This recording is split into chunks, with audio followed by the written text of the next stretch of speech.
pouvait intéresser la commune de Pontigny. Et ce projet s'articulerait autour du thème de la Terre. Donc, M. Schneider m'a présenté sa fondation, que je ne connaissais pas. Et donc c'est un projet qui m'a plu tout de suite.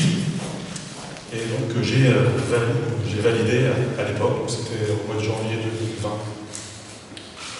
Et puis je me suis quand même dit, une fois que M. Schneider était parti, que c'était un projet fort ambitieux. On l'a vu depuis janvier 2020, on est en octobre 2022, donc il s'est passé quelques mouvements. Et je me suis dit, pourquoi pas? Il faut être optimiste un peu dans la vie. Et c'est un peu mon cheval de bataille, donc voilà. Donc entre-temps, on a un contexte sanitaire qui est apparu, qu'on connaît tous, puis on a eu des difficultés économiques, mais bon, l'abnégation de M. Schneider et de son équipe a su résister à tout ça. Donc depuis, on a fait beaucoup de rendez-vous, beaucoup de réunions qui ont lieu, et nous arrivons enfin à une étape importante. On va dire la pose de la première pierre, mais presque. Donc, je voudrais, moi, remercier dans un premier temps également, c'est toutes les associations du village qui ont fait en sorte de mettre en avant ce site dans lequel vous êtes aujourd'hui. Donc, je pense aux Amis de Pontigny, à Pontigny 2014, à l'association de l'Or, aux ateliers de l'Orangerie, au comité des fêtes, voilà, toutes les associations du village qui ont participé à promouvoir un peu la commune, dont je suis maire depuis 2014. Et c'est vrai que c'est mon cheval de bataille, moi, de montrer Pontigny, de faire découvrir Pontigny. Donc, on a plein de choses à faire. Après, on n'est qu'une petite structure, c'est ce que je disais tout à l'heure, de 750 habitants, donc une petite commune, avec un site comme ça géré. Donc c'est pas facile tous les jours. Donc, merci à tous ces bénévoles pontignaciens et pontignaciennes et autres des villages aux alentours qui ont pu participer aux différentes attractions et animations sur le site. Moi, je suis très fier qu'enfin ce site magnifique puisse passer aujourd'hui dans une dimension supérieure, on va dire professionnelle. Donc les associations ont œuvré, maintenant on a des professionnels autour de nous qui vont pouvoir dynamiser le site au niveau européen qui était déjà connu, mais mondialement maintenant. Et j'ai confiance moi à l'équipe de M. Schneider, d'Amandine et de toutes les personnes que vous avez en face de vous. Donc ce n'est que le début, il faut bien commencer un jour et nous sommes tous là aujourd'hui pour y assister. Donc moi je vous remercie d'être là, d'écouter après donc, les différents interlocuteurs. Et merci à vous d'être présents et d'avoir répondu à l'invitation de la Fondation de M. Schneider. Merci.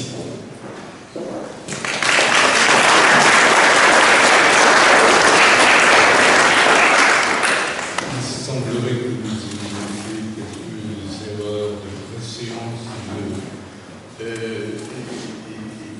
de diplomatie, mais c'est certainement pas le point fort.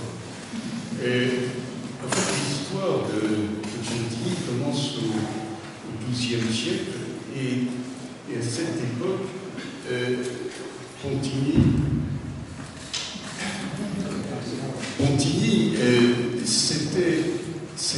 c'était 44 filiales dans le monde. C'est-à-dire que Pontigny rayonnait à travers le monde. Je ne sais pas si on se rend bien compte de ce que c'est que de créer et de gérer 44 filiales à une époque où, évidemment, on ne connaissait pas l'avion, on ne connaissait pas le train, et on ne connaissait même pas le téléphone.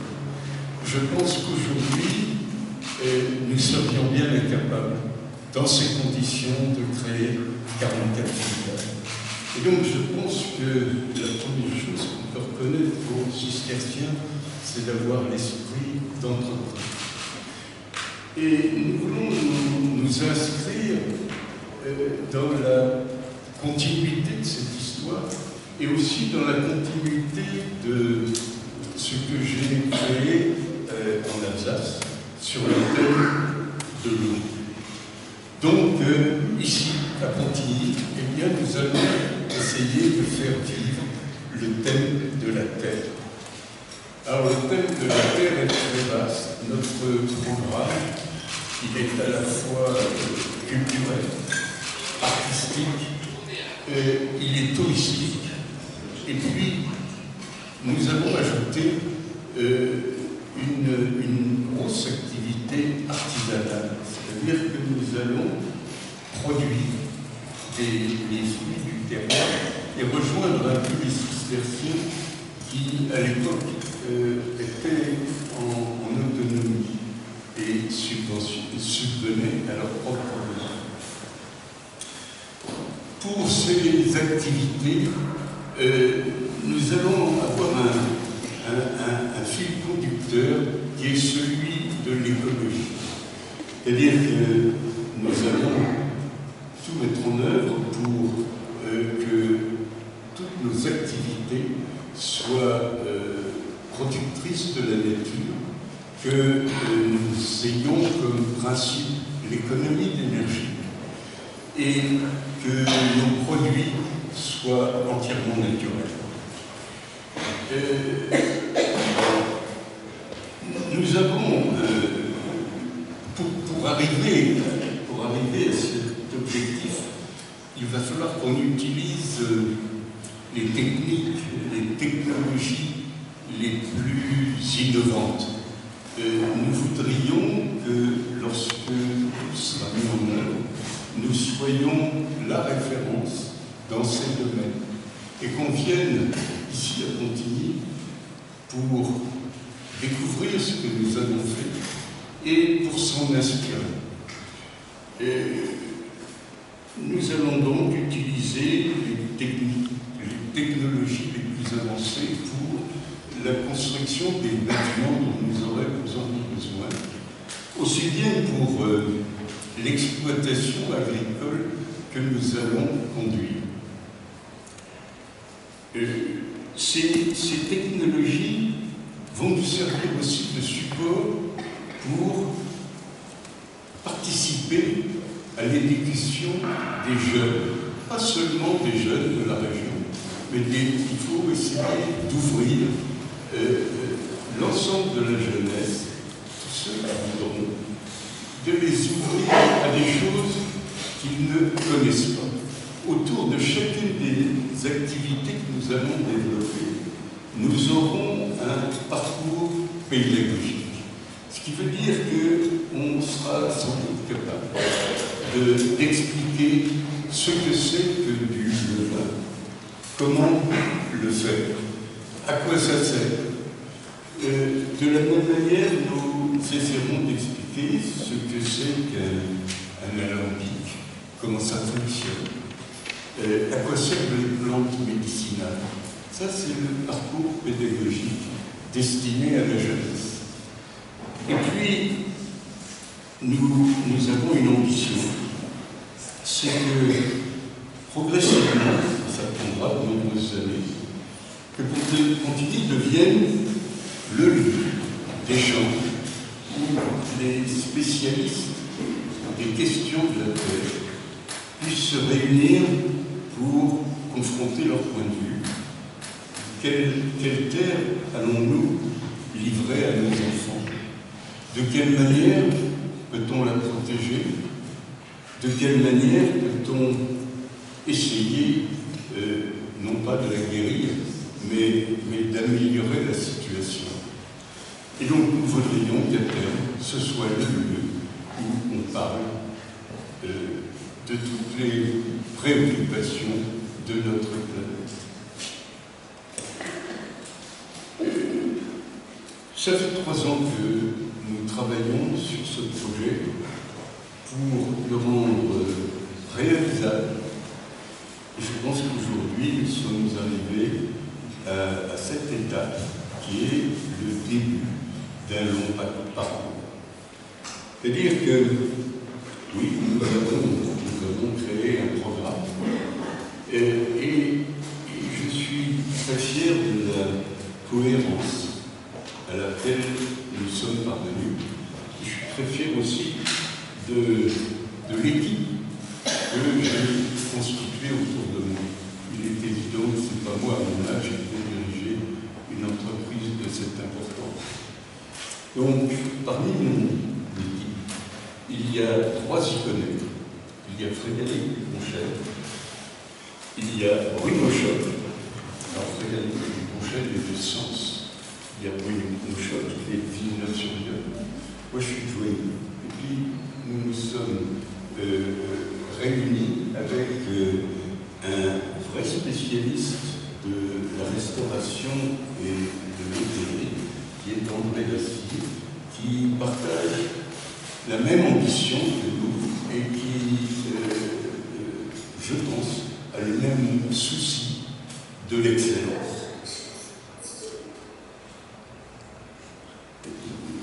Madame la Présidente, non? Bon. Bon, je vous en prie. D'accord. Donc, je voudrais remercier tous ceux qui ont confiance en moi et sans lesquels, évidemment, j'aurais jamais réussi. Et puis, je pense que maintenant, mon intervention est pratiquement terminée, parce que mon rôle, eh bien, je pense, est quasiment achevé. Le projet a été conçu, l'équipe pour le mener a été construite, et donc je vais passer le flambeau à Bruno Schopp et à Amandine Saint-Val. Mais auparavant, je voudrais terminer en remerciant Marie-Luc Dufay, parce que dès le début, alors qu'il n'existait que quelques lignes sur un bout de papier, eh bien Marie-Luc Dufay nous a cru dans le projet. Il fallait de l'audace. Et puis ensuite, il fallait du courage pour résister contre vent et marée à tout ce qui s'est passé après. Eh bien, je pense que ce sont des vertus très cisterciennes. Eh bien, merci Madame la Présidente.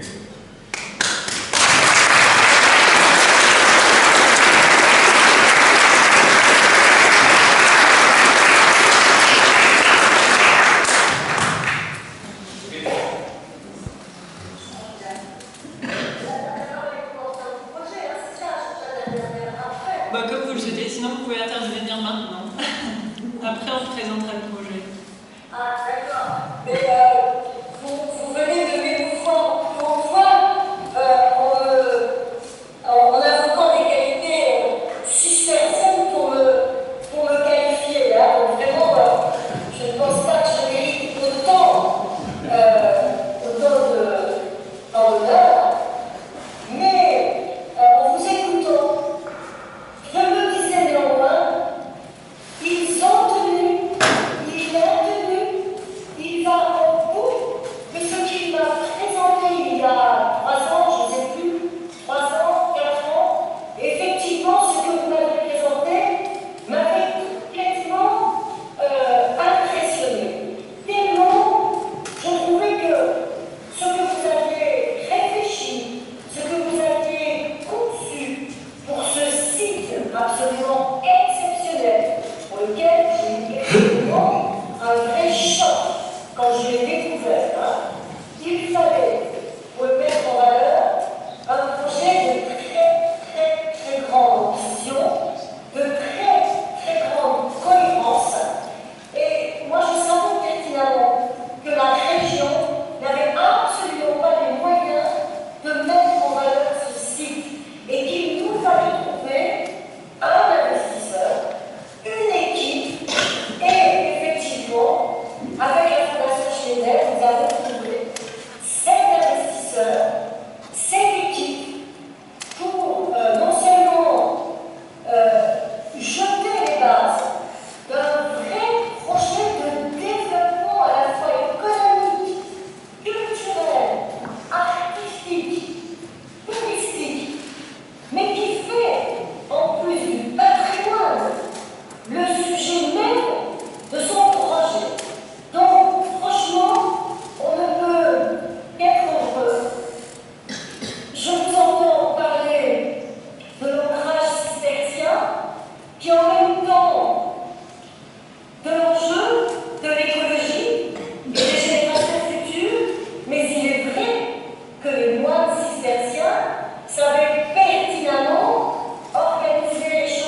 de ce lieu, peut-être aussi des secrets de la nature.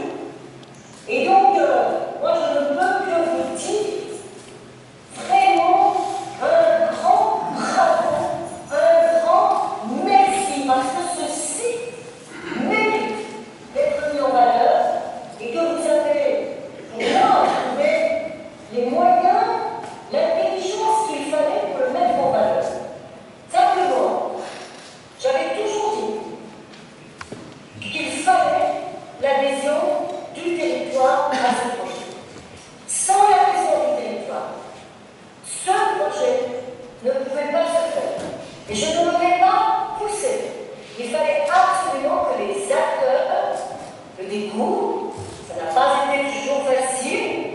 Cela compris pour qu'effectivement on puisse en arriver aujourd'hui à ce moment où eh bien, les choses vont démarrer dans un dialogue fécond entre le territoire et puis votre équipe, les jeunes qui sont autour de vous, et puis la passion avec laquelle vous conduisez cette affaire, Monsieur Schneider. Parce qu'en fait, on ne peut pas, dans un lieu comme cela, ne pas être dans une dimension, alors certains diraient facilement mystique ou spirituelle, moi je dirais passionnelle. Donc vraiment, merci vraiment, et je laisse les porteurs du projet là maintenant rentrer dans tous les détails.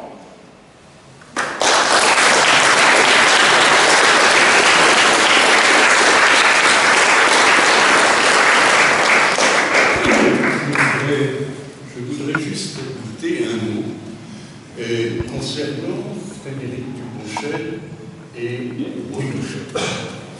Tous les deux ont fait un parcours professionnel hors norme. L'un dans l'industrie alimentaire, l'autre dans le conseil stratégique aux entreprises.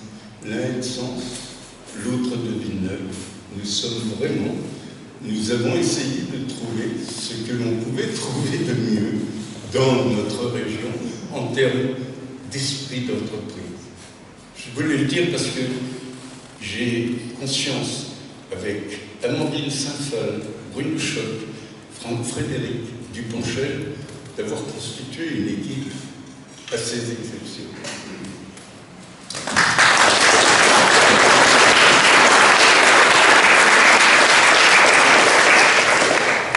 Merci François. Bonjour à tous. Donc, je vais avoir le plaisir de vous présenter un peu plus en détail le projet. Là, vous avez au mur les 4 investisseurs qui ont été présentés par François Pou, et je vais pouvoir co-diriger la société La Terre avec Amandine qui est entre nous. Voilà, écoutez, je vais démarrer tout de suite sur le projet et son origine. Donc l'origine, François l'a rappelé tout à l'heure, un projet qui s'inscrit dans un projet plus global qui fait le lien, la jonction, le pont entre des valeurs naturelles et l'art. Vous voyez que les ressources naturelles, l'eau a déjà été développée au centre des eaux de Vatvillers, et sur la terre, le feu et l'air, et la terre, pour cet élément, le site de Pontigny s'est révélé être l'endroit parfait pour pouvoir développer ce thème. Quand on connaît le travail que les cisterciens ont développé sur cet élément de la terre. On va passer tout de suite à la planche suivante, s'il te plaît, merci.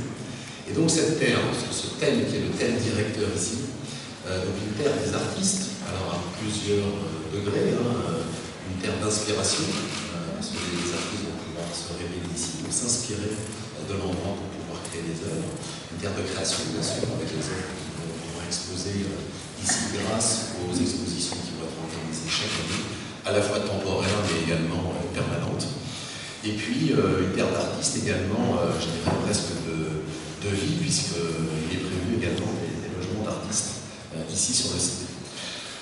Pour ce qui est de la terre nourricière, bien évidemment les cisterciens mettaient très en avant la culture de la terre, le travail manuel, ainsi que l'aspect spirituel que nous avons développé également en termes de terre nourricière. On a bien sûr l'ambition de pouvoir cultiver des produits sur le site ici de Pontigny et également autour de Pontigny, comme c'était le cas d'ailleurs à l'époque, puisqu'il y avait des granges et des fermes qui permettaient également de rapatrier de la production. Et on a un bon exemple aujourd'hui avec la grange de Beauvais qui est représentée par Patrick Henry, dont nous sommes très contents de pouvoir collaborer. La terre économisée, parce qu'on veut s'inscrire dans une époque où on connaît tous les perturbations climatiques, les perturbations de pollution, d'incendie, d'inondation.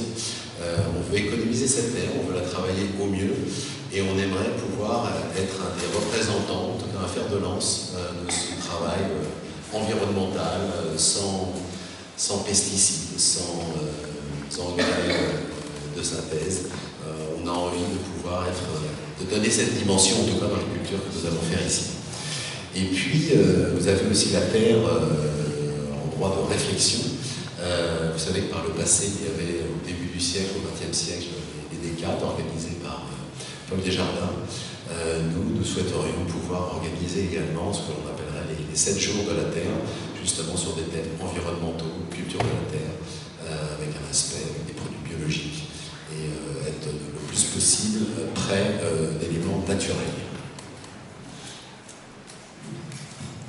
Alors le domaine de l'abbaye de Pontigny, vous le savez tous, il a plus de 900 ans.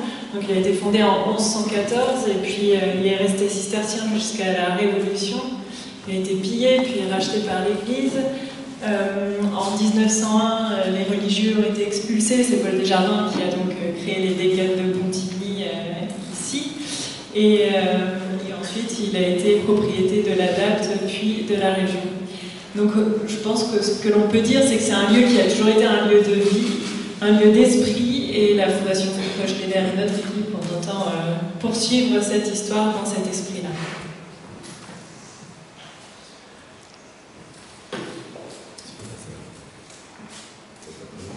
Alors ça, ce sont les 3 piliers, effectivement, du développement du projet de Pontigny, qui ont été rappelés tout à l'heure par François. Le premier grand pilier, bien sûr, la culture et le patrimoine, avec cet édifice de 1114, autour duquel on va pouvoir développer un certain nombre d'activités, notamment de visites, guidées ou non, d'expositions d'art contemporain, d'œuvres, de conférences et d'interventions sur l'histoire des cisterciens, sur le territoire de Lyon et de la Bourgogne et de Pontigny. Ça, c'est le premier grand pilier. Le deuxième, qui est présenté d'ailleurs, qui sera présenté tout à l'heure par André Lassire, la partie touristique, hôtellerie. Donc l'idée de pouvoir accueillir les visiteurs, parce qu'on aimerait faire connaître ce lieu au-delà de ce qu'il est aujourd'hui. C'est un site magnifique qui mérite, je pense, une diffusion plus large que celle qui existe aujourd'hui. Et donc l'idée, c'est d'avoir une restauration et aussi de l'hébergement, tout en respectant bien évidemment le lieu, son histoire, son architecture, l'état d'esprit des cisterciens. André Lassire vous en parlera tout à l'heure. Et puis pour ce qui est production, nous avons effectivement l'ambition de pouvoir avoir une production bien sûr agricole, qui sera, comme je vous le disais tout à l'heure, sur le site, mais également dans les alentours avec une collaboration avec toutes les bonnes volontés qui seront prêtes à venir nous rejoindre. Et puis des produits qui sont au-delà de l'agriculture et de l'herboristerie, des produits de souvenirs dans une boutique, une animation qui permet aussi de repartir avec des éléments de Pontigny, des souvenirs de Pontigny. Donc ça peut être de la production agroalimentaire, donc du pain, comme le mentionnait François tout à l'heure, des biscuits, du miel, des tisanes, tout un développement qui permet d'avoir cette interaction entre les 3 sujets, parce qu'on va avoir beaucoup d'investissements également sur le site, sur le lieu. Il va falloir rénover, il va falloir investir, et il faut qu'on ait une cohérence à la fois culturelle, économique, pour que ce site puisse continuer à perdurer. Donc on devait repasser sur chacun des piliers, donc art, culture et patrimoine. Si vous avez quelque chose à retenir, c'est qu'ici on est dans le futur centre d'art contemporain où on exposera les lauréats du concours Les Talents Contemporains organisé par la Fondation. Et on aura également des parcours de visite historiques et thématiques qui incluront l'abbatiale, donc parcours culturel dans l'abbatiale, et qui viendront se compléter dans le domaine, notamment par les centres d'interprétation sur l'histoire de Pontigny et l'histoire des cisterciens.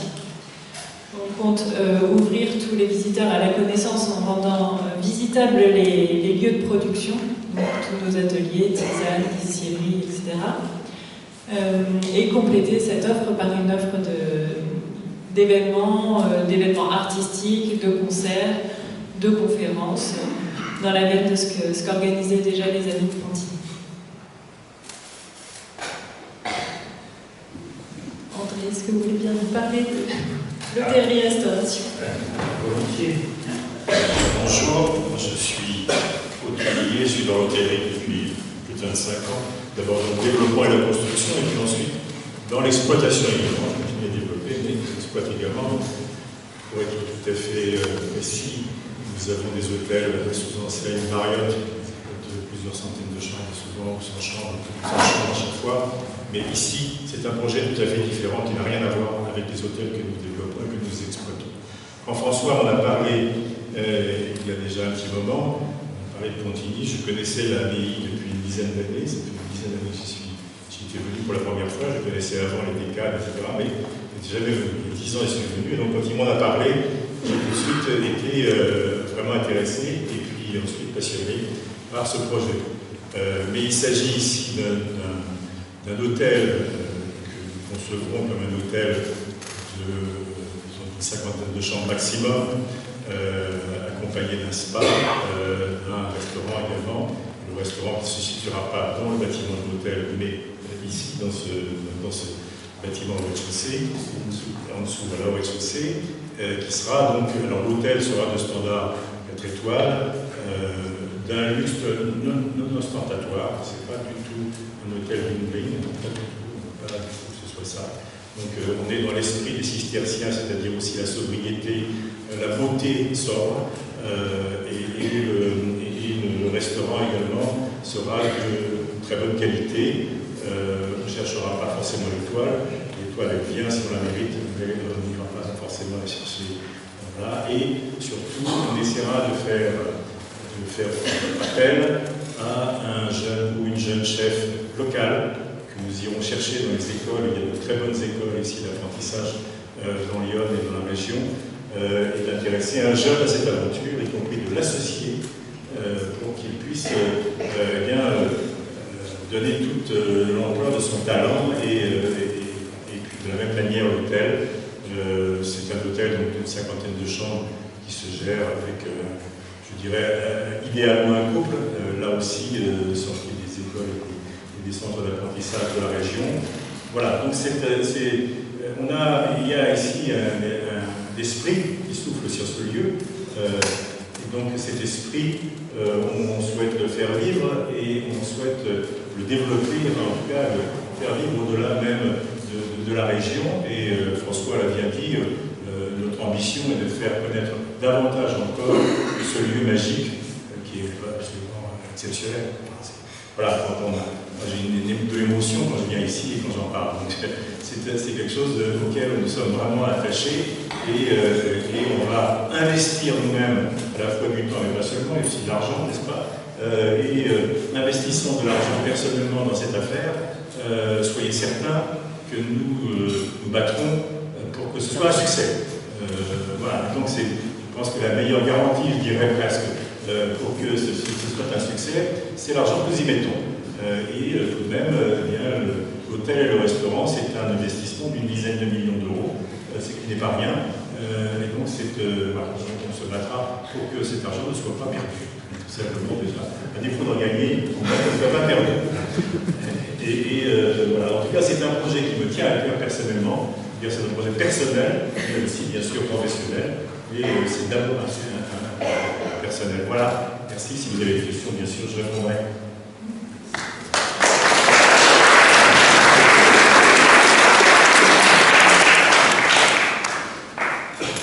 Donc le troisième volet, vous l'aurez compris, on l'a déjà évoqué, mais c'est la production à partir des cultures du domaine. Donc on a deux objectifs. Un objectif qui est que le domaine s'approche de l'autarcie. Donc l'hôtel et restaurants utiliseront les fruits et légumes produits dans le domaine en priorité. Et ensuite, on a un deuxième objectif qui est, via ces produits qui seront porteurs d'un sens et d'un esprit particulier qui est celui du domaine de l'abbaye, que via ces produits, on puisse contribuer à faire rayonner le domaine, l'abbaye et Pontigny dans le monde entier. Donc ça veut dire que avec une eau de linge qui aura été faite par exemple à Pontigny, on pourra emmener cette petite odeur qui sera peut-être aussi l'odeur de l'hôtel, on pourra emmener cette petite odeur avec nous pour pouvoir l'avoir chez nous à la maison. Un point important dans la manière dont on va cultiver le domaine, c'est qu'on va le cultiver pour le rendre productif, mais c'est aussi l'aspect esthétique et paysager du lieu, puisque les clients de l'hôtel, les visiteurs pourront se balader dans les jardins du domaine de l'abbaye, et donc il est important pour nous de rendre toute cette production esthétique. Donc on cultivera probablement le jardin en carré comme il était fait au moment de la Révolution, mais avec la souplesse de se dire peut-être ce carré-ci, on ne le cultivera pas tout de suite et pour le moment on met une jachère fleurie, mais demain on pourra y implanter des plantes particulières. Donc ça nous donnera une certaine souplesse pour faire évoluer le projet aussi sur le choix des cultures qu'on voudrait y implanter.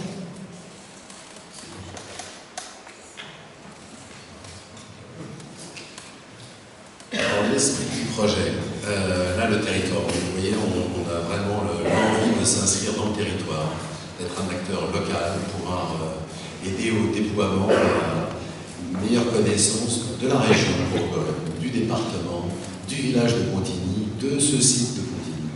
On a la volonté de s'inscrire le plus possible dans le territoire local. Vous avez vu tout à l'heure quand François nous a présenté, on a déjà tous des attaches dans Lyon.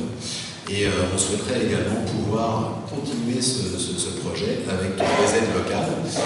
Ça n'est absolument pas du chauvinisme, c'est l'envie d'aider le département à aussi rayonner plus que ce qu'il ne le fait aujourd'hui. Donc on a déjà commencé à prendre contact avec un certain nombre d'acteurs de la région, du département, que ce soit des agriculteurs, des distilleurs, des apiculteurs, et on a envie véritablement de créer un écosystème local que l'on peut faire rayonner au-delà du site de Pontigny, bien évidemment. On a l'intention d'avoir, comme l'avait dit Amandine tout à l'heure, bien évidemment un volet environnemental marqué, on vous l'a décrit, je vais pas revenir dessus, mais également social, qui s'inscrit très bien également dans la vocation de la Fondation, puisque la Fondation, vous l'avez vu, la Fondation François Schneider, est la deuxième jardiniste à être découvert, et ils vont pouvoir d'ailleurs exposer leurs œuvres ici. Et puis cette fondation a aussi pour vocation d'aider les étudiants à continuer leurs études quand ils ont des moyens relativement réduits. Et nous, on aimerait bien s'inscrire aussi dans cet état d'esprit ici, avec des bonnes volontés qui veulent travailler aussi la terre avec nous, sans forcément avoir le diplôme, mais qui ont en tout cas la passion pour pouvoir travailler avec nous. Pour ce qui est de l'écosystème local, on aimerait également pouvoir développer le partenariat, et on a déjà pris contact avec un certain nombre de villes et de personnes ici du département, pour rayonner à la fois avec Chablis, qui n'est pas très loin, avec Vézelay, avec les granges, les associations qui existent comme la Grange de Beauvais, avec les Amis de Pontigny, donc mettre en commun toutes ces forces, les réunir pour pouvoir faire rayonner effectivement ce site de Pontigny. Et puis, bien évidemment, tout ça dans l'esprit, il faut quand même penser à l'équilibre de tous ces projets et tous ces investissements que nous voulons faire. Vous avez vu les bâtiments, c'est quand même assez conséquent. Alors, on va faire en sorte de pouvoir avoir aussi des subventions, mais il faut quand même néanmoins avoir nos propres moyens. Et donc, on va faire des investissements. Tout à l'heure, André en parlait pour ce qui est de l'investissement hôtelier, c'est une dizaine de millions. Il faut compter au moins ça, si ce n'est plus, pour la partie des bâtiments et des investissements que nous voulons faire. Donc, on a déjà réuni notre tour de table pour amorcer tout ça, et on va bien évidemment développer toutes les activités qui ont été décrites par Amandine sur l'aspect productif, la boutique, l'hôtellerie, pour rendre ce lieu le plus rapidement possible rentable et nous permettre d'accompagner tous nos investissements. Donc Pontigny, vous l'avez compris, on veut que ce soit un haut lieu de l'écologie, on veut que ce soit un modèle en termes d'agriculture, un modèle en termes de construction, et que ça puisse être un lieu qu'on vient voir vraiment parce qu'on aura su faire les choses de manière exemplaire. Et donc, je ne vais pas revenir dessus, mais on envisage les 7 jours de la Terre, donc 7 jours de réflexion autour de la Terre, autour de l'Anthropocène, donc cette civilisation où c'est l'homme qui façonne maintenant la Terre et plus l'inverse. Et puis, lors de ces 7 jours de la Terre, on invitera tout le monde à réfléchir à comment soigner la Terre et comment la préserver pour demain. Alors sur le projet architectural, on a la chance d'avoir des bâtiments qui sont juste magnifiques ici, qui pour certains ont besoin d'être rénovés. Comme je vous le disais, on a des investissements qui sont quand même conséquents à devoir mener sur ce lieu. Et bien évidemment, on va mener ça de façon réfléchie, mesurée, cohérente par rapport aussi, par rapport à l'histoire, par rapport à tout ce qui s'est fait. Et bien évidemment, au-delà des idées que nous allons nous faire accompagner d'architectes historiques. Nous allons coordonner tout ça avec la DRAC, avec la mairie, être sûr que tout ça se fasse en bonne cohérence. On va devoir faire aussi des recherches archéologiques. Dès qu'on va toucher au bâtiment, il va falloir s'assurer que tout ça s'inscrit dans une unité parfaite au sein de ce site qui est juste prodigieux. Et donc ça va prendre un petit peu de temps, c'est graduel, mais en tout cas on va être dans le respect complet de cette histoire de 900 ans que l'on souhaite faire perdurer en y apportant aussi un peu de modernité avec l'art contemporain. Donc il faut qu'on fasse perdurer ce site sans négliger bien sûr l'histoire dont on hérite. Ça c'est pour le bâti. Pour ce qui est du paysage, Amandine vous l'a dit, l'idée c'est d'avoir aux alentours quelque chose de bien réfléchi, de bien construit, avec des allées, des perspectives, quelque chose qui soit agréable à la fois à voir, mais aussi à vivre, avec des produits locaux que l'on pourra consommer sur place, et bien sûr l'alliance entre l'esthétisme et le côté pratique et consommable des produits qui seront cultivés avec des jardins paysagers autour du domaine. Alors sur la mise en œuvre du projet, comme je vous l'ai dit, tout ça, ça va se faire progressivement. Bien sûr, aujourd'hui, on est au démarrage de l'annonce officielle du projet qui a été construit. Là, vous avez le plan du site. Donc, l'abbatiale, vous la voyez bien évidemment, qui fera l'objet des visites guidées rapidement, puisqu'il y a déjà une activité qui est actuelle. L'hôtel Spa, c'est le bâtiment qui est dans cette direction. Et on suppose qu'effectivement, il devrait se situer ici. Bien évidemment, on va travailler avec les architectes pour réhabiliter ce bâtiment ou le modifier, le rénover, voir comment tout ça va se passer. Vous avez toute la partie jardin paysager donc, qui va entourer l'hôtel. Et puis, les bâtiments que vous voyez à la verticale sur le bas, ce sont les ateliers de production.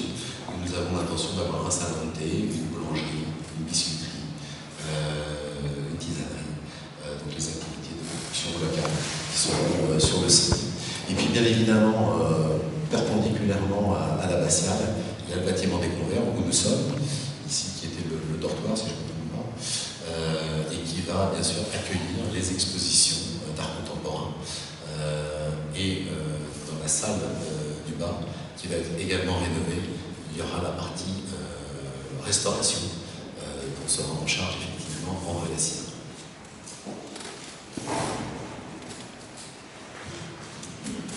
Donc très concrètement pour l'avenir, aujourd'hui c'est le feu vert pour l'acquisition du domaine. À partir de maintenant, on va mener les études qui conviennent d'un point de vue archéologique.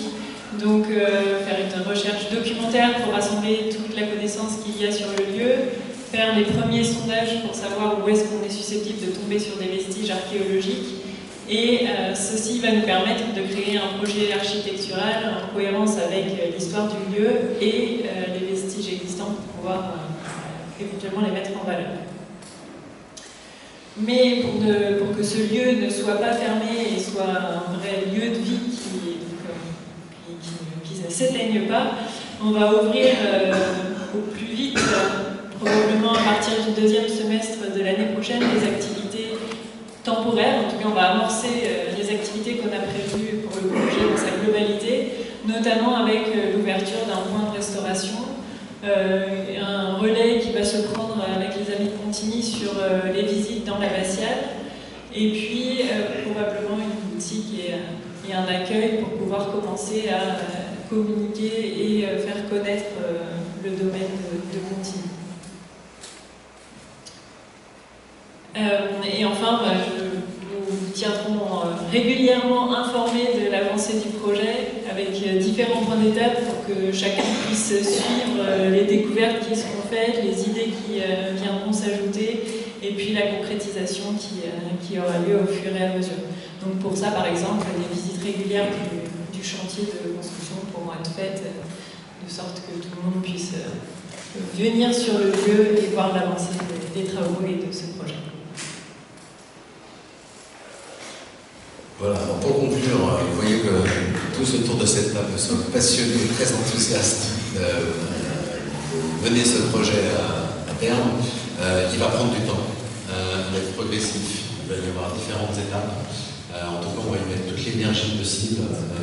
André l'a très bien expliqué tout à l'heure. On va s'y consacrer pleinement. On pense que c'est une véritable chance pour la région, pour le département. Vous avez vu, on a l'intention que ce soit un véhicule d'emploi, que ce soit un élément de cohésion sociale, d'embauche de jeunes. Donc on va mettre toute cette énergie à ce service. Et voilà, on est vraiment passionnés. C'est un projet de cœur. On espère que ça va plaire à la région, au village. Et en tout cas, on va y mettre toute notre énergie. Voilà. En tout cas, merci pour votre attention. Et puis, on est prêt à répondre à toutes vos questions.